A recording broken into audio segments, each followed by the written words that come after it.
mouse did not notice this question, but hurriedly went on. Found it advisable to go with Edgar Atheling to meet William and offer him the crown. William's conduct at first was moderate, but the insolence of his Normans. How are you getting on now, my dear? It continued, turning to Alice as it spoke.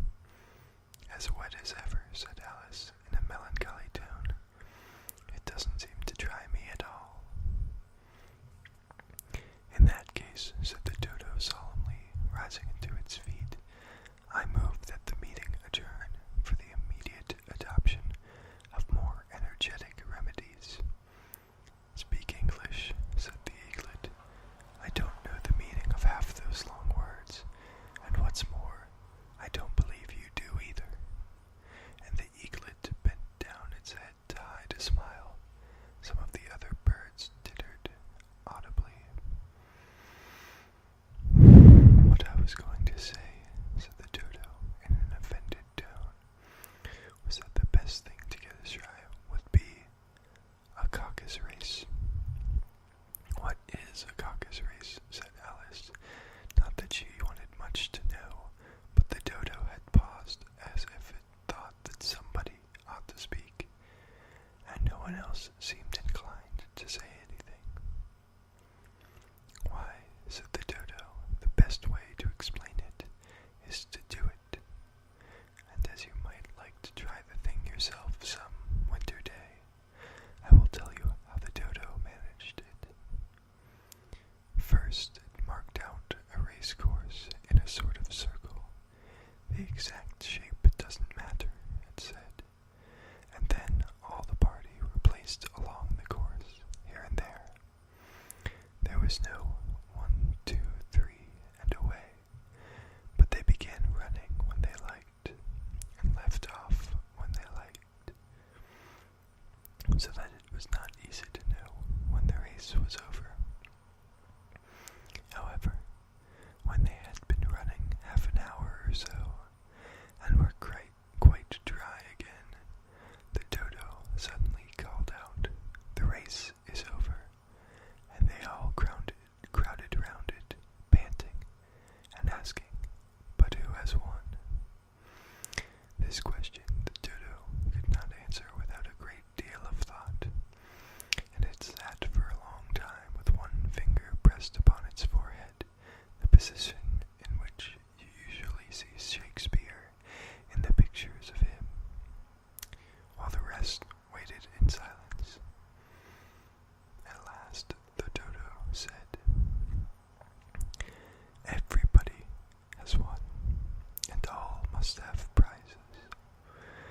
But who is to give the prizes? Quite a chorus of voices asked.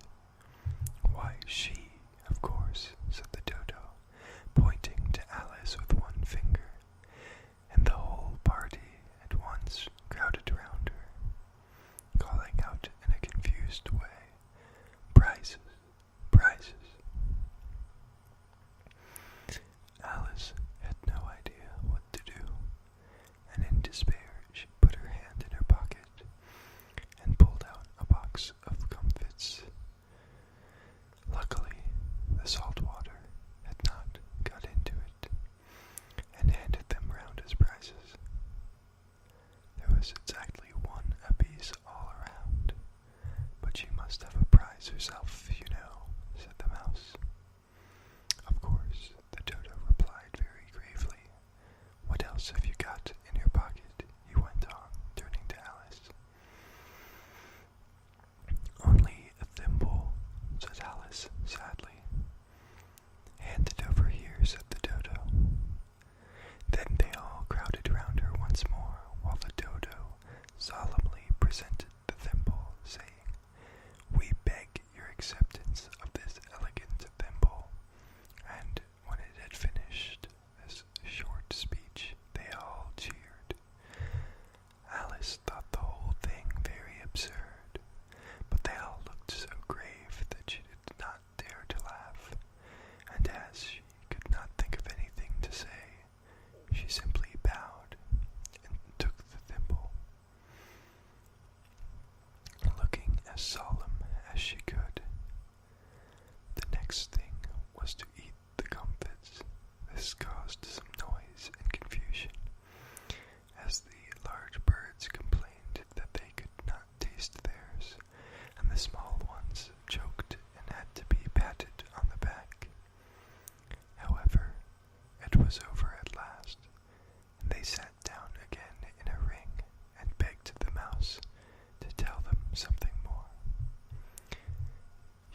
wasting our breath.